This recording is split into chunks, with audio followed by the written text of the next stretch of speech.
কড়াইতে 2 টেবিল চামচ সর্ষের তেল গরম করে আগে থেকে হলুদ লবণ মরিচ দিয়ে মেখে রাখা দেশি কই মাছ দিয়ে 2 পিঠ উল্টে পাল্টে ভেজে উঠাবো।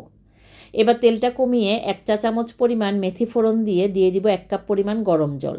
এবার এতে দিয়ে দিব 1 চামচ হলুদের গুঁড়া, 1 চামচ লবণ, 1 চামচ জিরা বাটা এবং 1 টেবিল চামচ মরিচ বাটা দিয়ে ভালো মতো, একটি তেজপাতা ও 2টি কাঁচামরিচ দিয়ে ভালো মতো মশলাটা কষিয়ে তেল বের হলে ভাজা কই মাছগুলো দিয়ে দিব। দিয়ে 1 কাপ পরিমাণ জল দিয়ে ভালো মতো সেদ্ধ করে ঢাকা দিয়ে রান্না করব 10 মিনিট।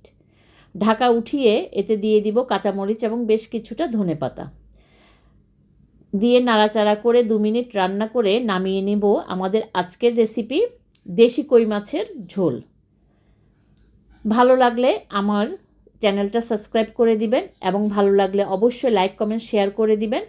এভাবে সব সময় পাশে থাকবেন। ধন্যবাদ সবাইকে।